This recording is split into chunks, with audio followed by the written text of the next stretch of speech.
Okay, so donut shop. What went down? Yeah. So then I started hanging out with these different guys after I got kicked out of the house in Venice Beach. And What kind of car were you in? I was in an Oldsmobile Alero, I think, a white Oldsmobile Alero. Okay. So it wasn't like you weren't driving a flashy car. No. Okay. No, I bought a used Lexus earlier that summer, but I totaled it in the Battery Street Tunnel. So I had to downsize to the Oldsmobile. So what happened was I was trying to get back to Seattle. I still had my car, and I was going to drive back with a friend that I'd met down there, had never been to Seattle. And my friend was going to, I had no money. So my friend was going to wire me money via Western Union back when people did that, before Venmo. Yeah. But that morning I was hungry. I went to this donut shop. I think I got a bagel and cream cheese, like a Korean donut shop. I don't even know what part of LA it was in, central LA somewhere. And I didn't have any money. So I told them, can I just leave my ID here and then I'll come back, and I need my driver's license back. So I'll give you the money and you give me the ID back. And they're like, sure. So then I go to Western Union where my friend had sent me, a couple $100. And they told me that I needed to have my ID to get the money. They wouldn't give it to me without my ID. So I went back to the donut shop and tried to explain to them that, you got to trust me here. I got to take the ID back so I can go to Western Union, get the money, and then I'll pay you. And they're like, absolutely not. Yeah. I mean, how many times have you heard a story like that from someone who's homeless, like asking for money?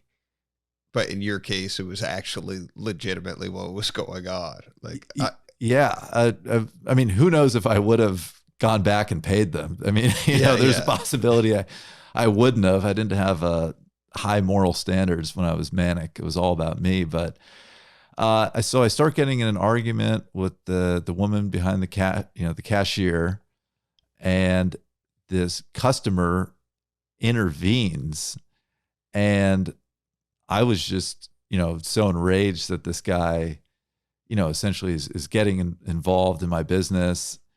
I think he called me a racist because, I'm white. I'm yelling at this Asian person behind the counter. And I think I said something along the lines of, if you spoke better English, you'd understand what I was trying to convey, which obviously horrible thing to say to somebody. And this guy called me a racist, and I grabbed a sugar, like a glass jar of a sugar dispenser, and wielded it like over his head, like I was going to smash him in the head with it, and told him I was going to kill him. And then I walked out of the donut shop, and this is not funny. I mean, I've endangered people here. I know. I'm knowing with you me now, smiling. Yeah. Knowing you now, it's just so, and I'm laughing because your girlfriend just happens to be that same like ethnicity. So it's like the irony there is just like, she might break up with me when she hears this podcast. Does she not know this story? I think I've told her this part of the story. Well, she knows this story. I don't know if she's heard. I think I've told her this part of it, but yes, one of the worst things I've said. Oh man. But I mean, it's the equivalent of you being on severe drugs. Like you're completely out of your mind. Like you're not yourself. Mentally ill. So yes, it's like to hold someone to the same standard is insane, and it's one thing I think it's important with this is like having the conversations around this stuff and what it's like as someone that's gone through it, gotten help. Like this was what you were going through, like, and it's real. I mean, it wasn't, you're not a bad person because you did those things. Like you were sick. Yeah. You pretty much have chemicals in your brain that are telling you you're awesome. And so you're fun, you're charismatic, you're charming, but the second something doesn't go your way and you face any type of adversity, you just lash out and explode. Oh yeah. And I mean, that's how it was for me. And that's what happened here. And so I walked outside, and this donut shop happened to be right next to a police precinct. So I saw this cop walking along, and he looked like just a nice, like, welcoming police officer. Yeah, I think he was like a sergeant or a lieutenant or something. He looked very dignified, and I was like, "Excuse me, officer, can you help me? This place won't give me my driver's license back." And he's like, "Yeah, I'll go in there and see what I can do." I think he was like off his shift or something. Yeah.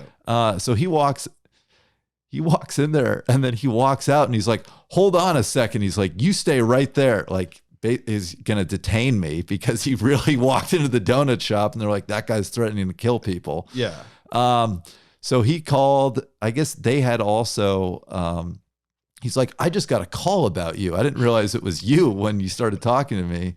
So someone in the donut shop had called the police. A bunch of cops show up, and I think I was wearing like a gray A-shirt, like a tank top, the wife beater tank top, Yeah. and then these white framed like Dolce and Gabbana glasses. My next question was, what were you wearing? And I had like partially bleached hair, and it was all spiked up. And the cops show up, and they detain me, and one of them's like, "Oh, looks like we arrested Paris Hilton's brother." So. Yeah. I know I'm getting ahead a little bit, but like you had this happen. You're in the police car. They take you to LA County Jail. What happens? Yeah. So, I mean, I was pretty terrified by that point because, well, first I should tell you about the arrest and the detainment. I mean, they had this big, like fat, kind of stereotypical sergeant show up, like smoking a cigar. And I was talking back to the cops a little bit, and this guy just shows up, just big, fat, black cop, cigar, and he's just like, "Listen, kid," he's like, "if you don't calm it down, I'm going to tear you a new asshole." And I was just like, I'd never really been arrested before, and I was like, damn, this is my first experience with the police. Yeah.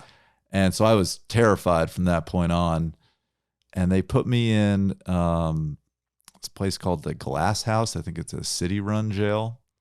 And there's probably 50 guys in the room, bunk beds. I was the only white guy. Was it like a gymnasium style, like open space or open space? Yeah, but it was like towards the top of the building. So it wasn't like high ceiling or anything. Okay. I've been at the other jail I went to was a gymnasium type space, but this was like a low ceilinged.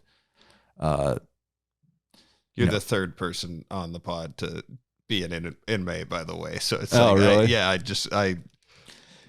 It's always interesting to like compare the different stories, but yeah. So once I got in there, it was, out of the custody of the police and just in this room with 50 people. I mean, it was kind of fun because, you're still, even though I'm in this terrible circumstance, I still think I'm still manic. I still think I'm awesome. I think like, oh, this is fun. I'm hanging out with a bunch of arrested criminals. Did they book you like in everything? Like you weren't wearing your street clothes?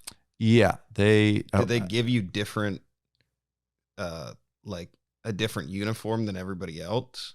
Because I know when like you're kind of at a risk to yourself or whatever, they'll like kind of mark you. Or no, I was in general population at this point, and so yeah, I think I had a uniform, but everybody in the jail was very friendly. Like the other inmates, really, everybody was talking to me, and in fact, one guy was sitting on my bunk next to me. He was an older guy. He referred to himself as an East Side Crip or something like that, a bit of an OG. And he's telling me, he's like, "Hey," he's like, "you're probably going to transfer you to county jail. So just so you know, like what we're doing right now, talking, sitting on the same bunk, like you can't do that there. Like first thing that's going to happen when you get into your cell room is there's like a white guy is going to come up to you and he's going to introduce himself, and you're going to have to hang out with him and his group the entire time." Yeah. But the city jail was fun because everybody was integrated and intermingling, and like I would call my friends from the payphones there and put them on the phone with some guy who's from the Mexican mafia or something, and my friends were just like blown away by what's going on. So I kind of was having fun for a little while there, and then I got transferred to county jail, and that was terrifying. just the guards that run that place. They're all deputy sheriffs of LA County. And I think they have to spend 2 years there. That's what I heard, before they can go out and work patrol, which is what they want to do. Yeah. So they're young, they're angry because they don't want to be in a building all day. They want to do police work, and they're absolute dicks. Like the guy who drove me over there was really nice. The cop is a LA City cop, but then the first cop that like patted me down and inspected me just threw me up against the wall, was talking shit in my ear, trying to provoke me, and was jabbing me in the balls as hard as he could with both fingers, searching for drugs or razor blades or whatever. But